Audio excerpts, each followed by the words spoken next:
यहूदा असल में कौन था? इसकी खिदमत और मिशन क्या था? जब आप यहूदा इस्करियोती का नाम सुनते हैं तो जहन में क्या आता है? एक गद्दार, एक धोखा देने वाला, एक खोया हुआ शागिर्द? लेकिन यहूदा की कहानी इससे कहीं ज्यादा गहरी और बेचैन करने वाली है, क्योंकि यहूदा सिर्फ बाइबल का एक किरदार नहीं, वो एक आईना है। यहूदा, जिसे मुकम्मल तौर पर यहूदा इस्करियोती कहा जाता है, कोई बाहर का शख्स नहीं था जो अचानक आकर यस्सु मसीह को धोखा दे गया। वो चुना गया था। खुद यस्सु मसीह ने उसे चुना था। वो उनके साथ चलता रहा, उनके साथ खाता रहा, उनकी तालीमात सुनता रहा और उनके मौजज़ात का गवाह रहा। यहूदा वहां मौजूद था जब अंधों ने बीनाई पाई, जब लंगड़े चले, जब मुर्दे जिंदा किए गए। वो फजल से दूर नहीं था, बल्कि उसी के अंदर रहता था। और दूसरे रसूलों की तरह यहूदा का भी एक मिशन था। उसे भेजा गया कि वो मनादी करे, खुदा की बादशाही का ऐलान करे, बीमारों को शिफा दे और बदरूहों को निकाले।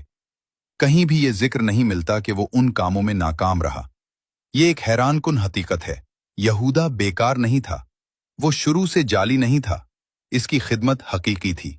रसूलों के दरमियान यहूदा के पास एक खास जिम्मेदारी भी थी। वो खजाना संभालता था।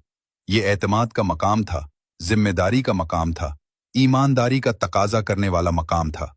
लेकिन आहिस्ता आहिस्ता कुछ बदलने लगा। कलाम मुकद्दस जाहिर करता है कि यहूदा ने चुपके चुपके उसमें से लेना शुरू किया जो उसका नहीं था। ये अचानक नहीं हुआ, ना ही शोर से, बल्कि आहिस्ता आहिस्ता। और अक्सर गुनाह का आगाज इसी तरह होता है, एक बड़े लम्हे में नहीं, बल्कि छोटे पोशीदा समझौतों में।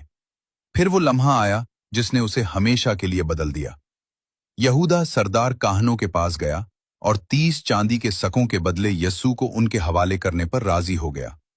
न उसे मजबूर किया गया, न वो उलझन में था, बल्कि ये उसका अपना फैसला था। और जब वक्त आया, वो यस्सु के पास आया, हथियार के साथ नहीं, बल्कि एक बोसे के साथ। मोहब्बत की निशानी धोखे में बदल गई। लेकिन कहानी यहां खत्म नहीं होती। बाद में यहूदा को पछतावा हुआ। उसे एहसास हुआ कि उसने क्या किया है। उसने चांदी वापस कर दी, लेकिन वो रहम की तरफ वापस ना आया, बल्कि मायूसी में डूब गया। और यही उसकी असल अलमिया है, क्योंकि एक और रसूल भी गिरा था। मुकद्दस पतरस ने भी यस्सु का 3 बार इनकार किया, लेकिन पतरस वापस आया। वो रोया और बहाल किया गया। यहूदा वापस ना आया। असल सबक क्या है? यहूदा हमें एक बहुत संजीदा हकीकत सिखाता है। आप यस्सु के करीब होकर भी गिर सकते हैं। आप खिदमत करते हुए भी अंदर से कमजोर हो सकते हैं।